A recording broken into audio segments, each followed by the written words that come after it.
नमस्कार, अस्सलाम वालेकुम।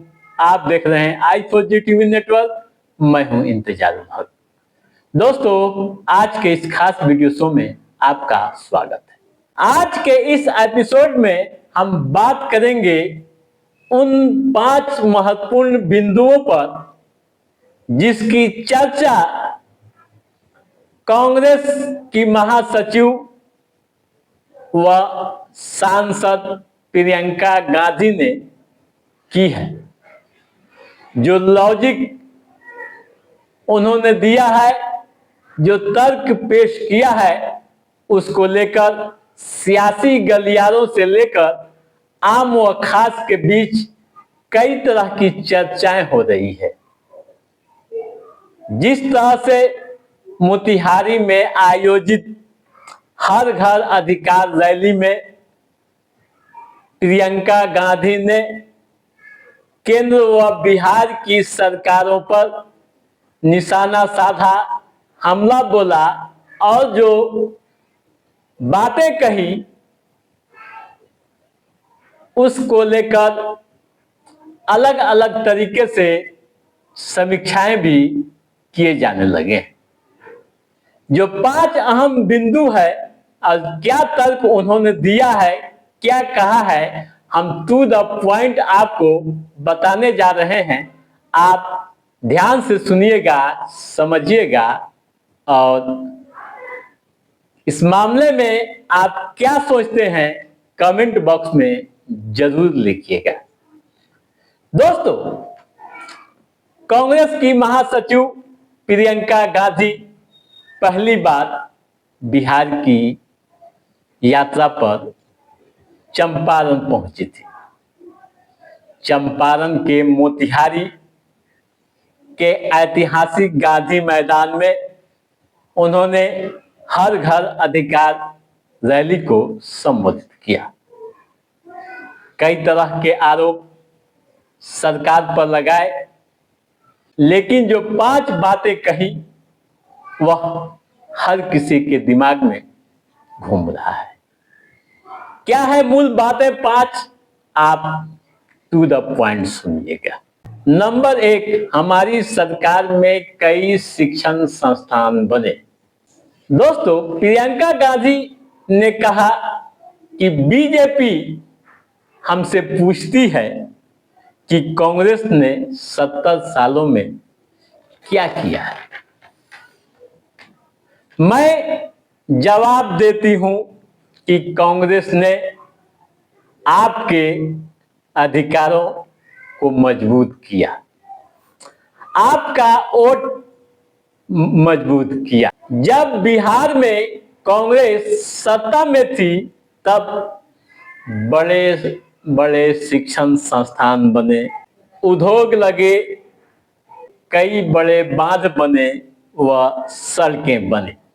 मेरी सरकार में जहां से लोग सबसे ज्यादा IAS व IFS बने, यह एक शिक्षित समाज था। ठीक है, अब शिक्षित था या नहीं, IAS बने या नहीं, सड़कें बनी थी या नहीं, शिक्षण संस्थान बने थे या नहीं, यह तय आपको करना है चुनाव में। ठीक है। दूसरा पॉइंट, बिहार में बड़ी आबादी पलायन कर रही है। यानी प्रियंका गांधी ने कहा कि बिहार में, देश में रोजगार नहीं है। मैं पूरे देश में घूमती हूं। हिमाचल प्रदेश में मेरा घर बन रहा था, मजदूर कहां से थे? दिल्ली में जितनी भी इमारतें बन रही है उसमें मजदूर कहां से हैं? केरल में मैं सड़क पर चल रही थी, मैंने रुककर एक मजदूर से पूछा जो सड़क खोद रहा था कि कहां से हो। यानी पूरी आबादी पलायन कर रही है।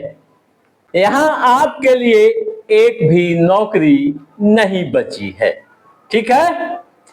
तीसरा पॉइंट, महिलाओं को मोदी व नीतीश सम्मान नहीं दे सकते हैं। जो उनका तर्क था, जो लॉजिक थी, आप सुन लीजिएगा। यानी 20 साल की एनडीए सरकार चुनाव से कुछ दिन पहले पैसे देकर वोट खरीदने की कोशिश कर रही है। यह सम्मान नहीं है।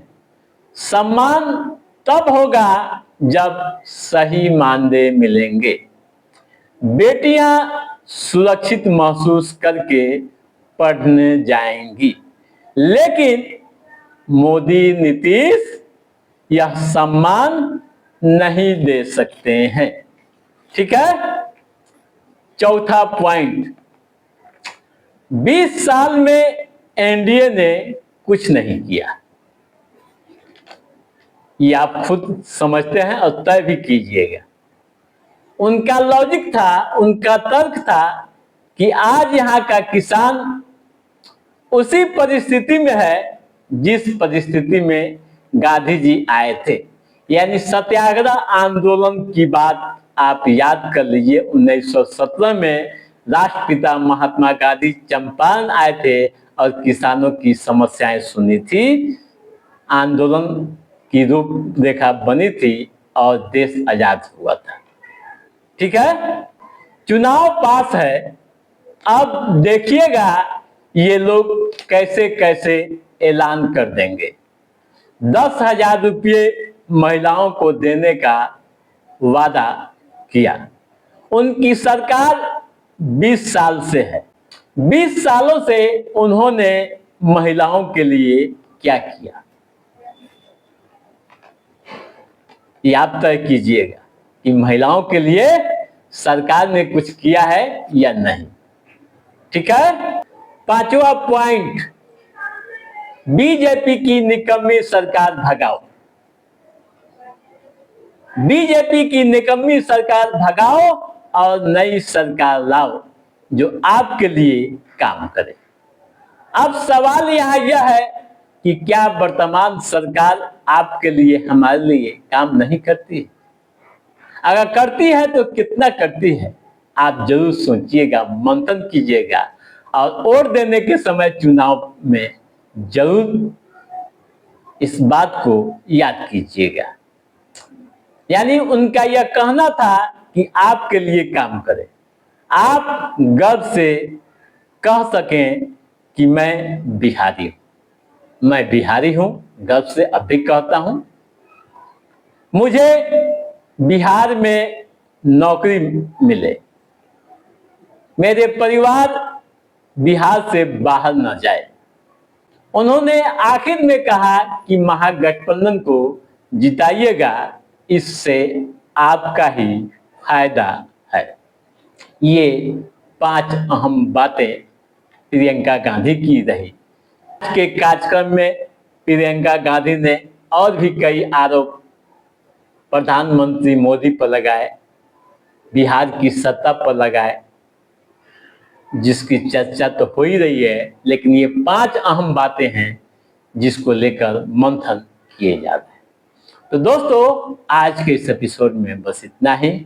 कैसा रहा हमारा यह एपिसोड, आप लाइक और कमेंट करके हमें जरूर बताइएगा।